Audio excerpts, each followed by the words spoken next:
Partai Demokrat milik keluarganya Pak SBY dikudeta. Inilah judul berita yang menarik yang minggu kemarin beredar yang ternyata ada dua sisi melihatnya. Yang pertama, melaporkan bahwa seorang pejabat negara ingin mencaplok Partai Demokrat sebagai kendaraannya di tahun 2024. Dia dikatakan mempengaruhi mayoritas petinggi partai. Satu-satu petinggi Partai Demokrat disambanginya untuk mengatur strategi mengimpeach sang mayor. Lalu di satu sisi mengatakan, oh tidak, saya pejabat negara tidak pernah tutup pintu. Semua welcome, termasuk para pejabat petinggi Partai Demokrat yang ingin mengimpeach sang mayor. Jadi gerakan pemakzulan adalah usulan internal Partai Demokrat yang meminta saya menjadi penengah, menjadi pemimpin baru. Jadi ada dua versi. Yang satu sang jenderal yang ingin mencaplok untuk kendaraan 2024. Yang satu lagi info bahwa orang dalam Partai Demokrat lah yang ingin menyelamatkan Partai Demokrat perlu pemimpin baru. Bukan mayor tapi jenderal. Oke, kita coba sambungkan dengan cara bernegara yang ada dalam kepemimpinan di dalam sebuah negara. Kita buka sejarah sedikit.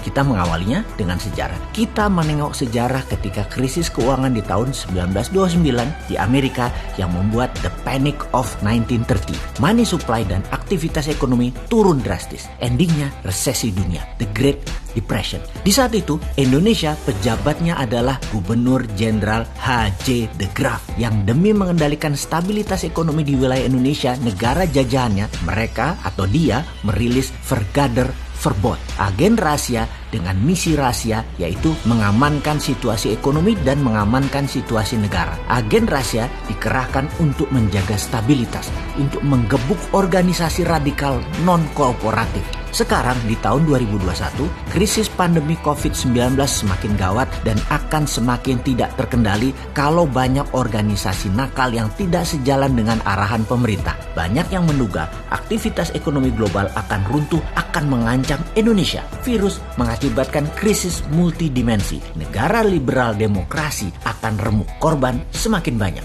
Solusi the Panic of 1930 adalah Vergader Verbod, adalah sentralisme. Sama seperti halnya yang dilakukan oleh Tiongkok dalam protokol melawan COVID dan bisa jatuhnya ekonomi kalau tidak bisa dikelola dengan baik, adalah sentralisasi kekuatan terpusat solusinya. Alibaba dan Jack Ma aja disikat kok, apalagi Partai Demokrat.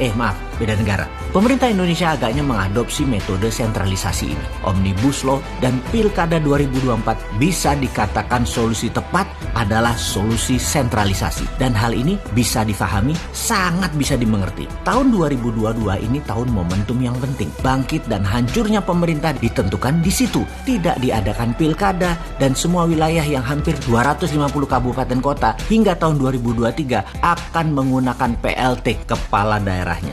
Adalah cara untuk membangun struktur sentralisasi, memudahkan negara merespon krisis pandemik dan paniknya ekonomi. Sentralisasi eksekutif dibarengi konsolidasi legislatif, DPR harus seirama dengan pemerintah. Karena sejak awal COVID hingga saat ini pemerintah sedang menghadapi bahaya besar jika tidak bisa mengendalikannya. Karena itu setelah FPI maka Partai Demokrat dianggap berpotensi tidak nurut. Terbelah dua saat ini Partai Demokrat tersebut. Ada yang dianggap membangkang setengah kader Partai Demokrat, dalam hal ini yang dikategorikan elemen non-korporatif di bawah mayor. Yang lainnya mau berkorporatif. Perlu pemimpin baru, yaitu sang jenderal. Yang terjadi saat ini adalah langkah sang jenderal mengakuisisi Partai Demokrat sebagai Vergader Verbod sebelum tahun 2022 demi keselamatan bangsa dan negara. Sebagaimana fakta lapangan saat ini, sebagai partai oposisi, kekuatan Partai Demokrat lebih kuat dibandingkan Gerindra di masa lalu. Tim Cyber Demokrat merger dengan kekuatan sayap kanan